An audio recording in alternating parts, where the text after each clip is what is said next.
नमस्कार। इस विशेष बुलेटिन में आप सभी का स्वागत है। मैं हूं आपके साथ भावना नैयर और मेरे साथ है मेरी सहयोगी दीपाली, जो आप तक सांकेतिक भाषा में खबरें प्रस्तुत करेंगी। शुरुआत सुर्खियों के साथ।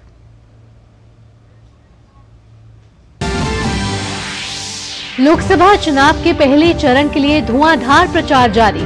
भाजपा अध्यक्ष जेपी नड्डा इंदौर उज्जैन के बाद राजस्थान के झालावाड़ में करेंगे चुनावी रैली। वहीं अमित शाह मुजफ्फरनगर और मुरादाबाद में करेंगे जनसभा। वहीं कांग्रेस के दिग्गज नेता भी मध्य प्रदेश में संभालेंगे कमान।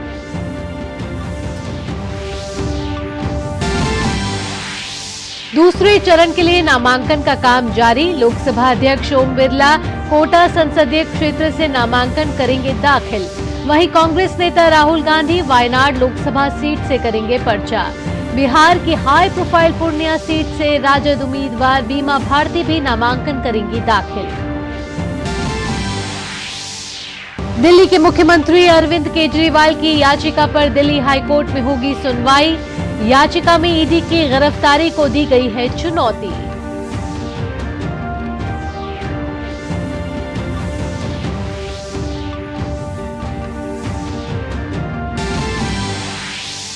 भारतीय रिजर्व बैंक की मौद्रिक नीति समिति की बैठक आज से होगी शुरू। 3 दिवसीय बैठक में रेपो रेट में कटौती होने की उम्मीद।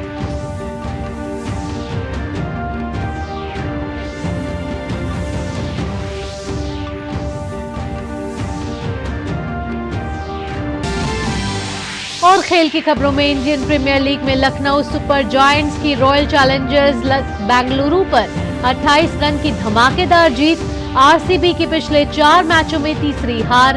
आज दिल्ली कैपिटल्स का कोलकाता नाइट राइडर्स से होगा सामना।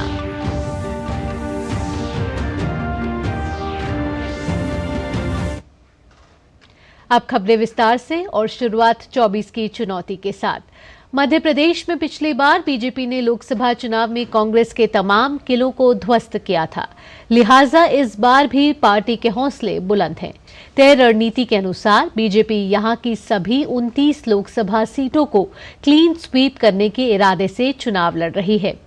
कल बीजेपी अध्यक्ष जेपी नड्डा ने जबलपुर और शहडोल में रैली के अलावा कार्यकर्ताओं के साथ बैठक की और चुनावी स्थितियों का जायजा लिया।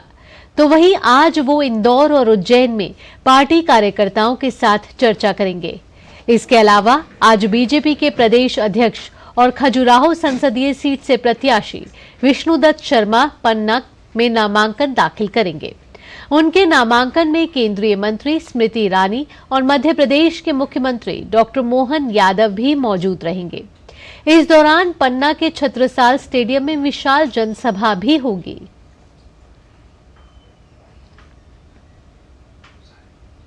केंद्रीय गृह एवं सहकारिता मंत्री अमित शाह पश्चिमी यूपी का चुनावी मोर्चा संभालेंगे। अमित शाह आज मुजफ्फरनगर से अपने चुनावी अभियान की शुरुआत करेंगे। इसके बाद वह मुरादाबाद में संगठनात्मक बैठक करेंगे।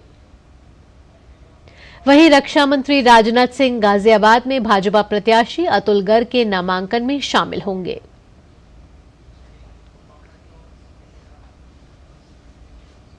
मध्य प्रदेश में कांग्रेस की बात करें तो कांग्रेस भी पिछली हार से सबक लेते हुए कुछ रणनीति पर काम कर रही है।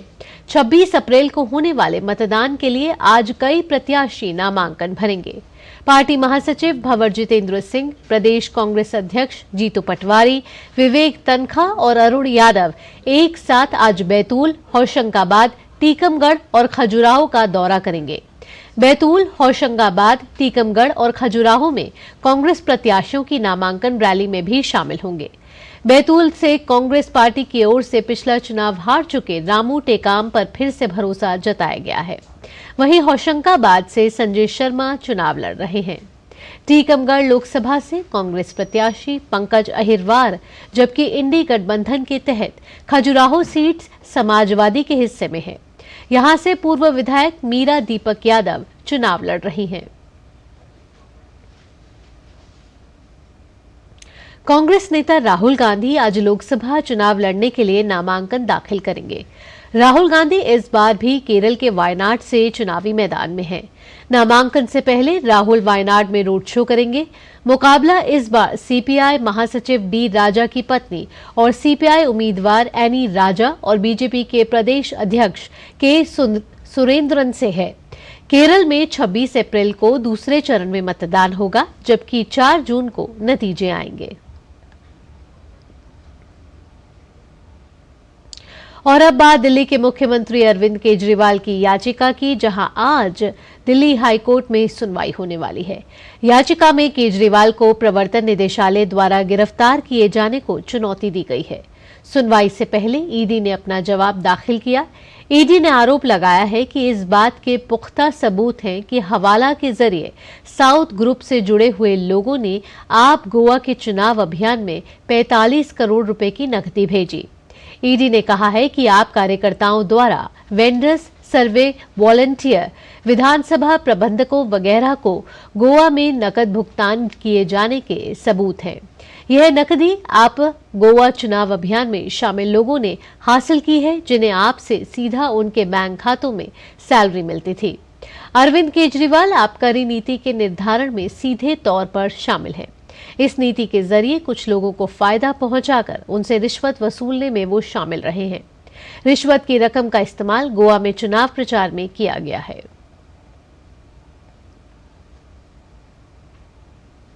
कारोबार जगत में भारतीय रिजर्व बैंक की मॉनेटरी पॉलिसी कमेटी की बैठक आज से शुरू होगी। वित्त वर्ष 2024-2025 की यह पहली बैठक है। आरबीआई गवर्नर की अध्यक्षता में होने वाली इस बैठक में रेपो रेट में कटौती की होने की उम्मीद है।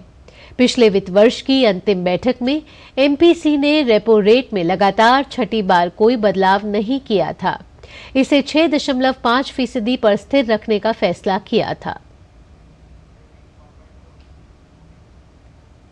अंतर्राष्ट्रीय खबरों पर नजर डाल लेते हैं। अमेरिकी राष्ट्रपति जो बाइडेन ने अपने चीनी समकक्ष शी जिनपिंग से फोन पर बातचीत की है। इस दौरान द्विपक्षीय संबंधों, क्षेत्रीय और वैश्विक मुद्दों समेत नशीली पदार्थों के खिलाफ अभियान और जलवायु परिवर्तन जैसे मुद्दों पर चर्चा की गई है। इससे पहले दोनों नेताओं की मुलाकात नवंबर 2023 में कैलिफोर्निया के वुडसाइड में शिखर वार्ता के दौरान हुई थी। उसके बाद दोनों के बीच अब पहली बार फोन पर बातचीत हुई है। उधर खेल की खबरों में इंडियन प्रीमियर लीग में मंगलवार को लखनऊ सुपर जॉयंट्स और रॉयल चैलेंजर्स बेंगलुरु के बीच खेले गए मुकाबले में लखनऊ की टीम ने बाजी मारी और उन्होंने आरसीबी को 28 रन से हरा दिया। मैच में आरसीबी ने टॉस जीता और पहले गेंदबाजी करने का फैसला किया। लखनऊ सुपर जॉयंट्स की टीम ने क्विंटन डी कॉक के 81 और निकोलस पूरन के 40 रन के बल पर 5 विकेट पर 181 रन बनाए। 182 रन के लक्ष्य का पीछा करते हुए आरसीबी की टीम ने 19 ओवर और 4 गेंद में 153 रन पर सिमट गई। लखनऊ की ओर से मयंक यादव ने 3 विकेट हासिल किए। वहीं लखनऊ की यह पिछले 3 मैचों में दूसरी जीत रही। इंडियन प्रीमियर लीग में आज विशाखापत्तनम में दिल्ली कैपिटल्स का सामना कोलकाता नाइट राइडर्स की टीम से होगा। दिल्ली कैपिटल्स ने अपने पिछले मुकाबले में चेन्नई सुपर किंग्स की टीम को 20 रन से हराया। दिल्ली कैपिटल्स की टीम फिलहाल 7वें स्थान पर है, जबकि केकेआर की टीम दूसरे स्थान पर। आईपीएल में इन दोनों टीमों के बीच अब तक 32 बार मुकाबले हुए हैं, जिसमें केकेआर ने 16 बार तो वहीं दिल्ली कैपिटल्स की टीम ने 15 मुकाबले जीतने में सफलता हासिल की है। एक मैच का नतीजा नहीं निकल सका। मोरक्को में खेली जा रही टेनिस की मार्केश ओपन में भारत के सुमित नागल ने शानदार खेल दिखाते हुए खुद को अंतिम 16 में पहुंचा दिया है। नागल ने मंगलवार को फ्रांस के कोरेंटीन माउटेट को 4-6, 6-3, 6-2 से शिकस्त दी। नागल के ऑस्ट्रेलियन ओपन के दूसरे दौर में पहुंचने के बाद यह पहली टूर लेवल की जीत रही है।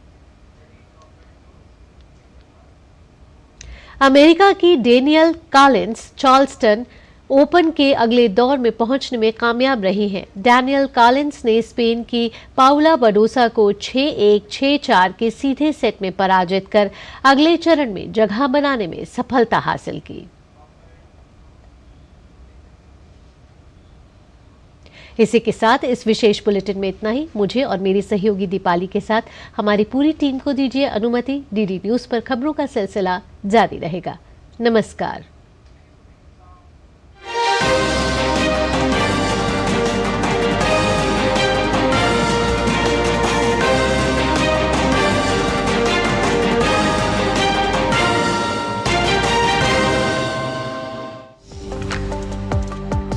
सड़क दुर्घटना में प्राथमिक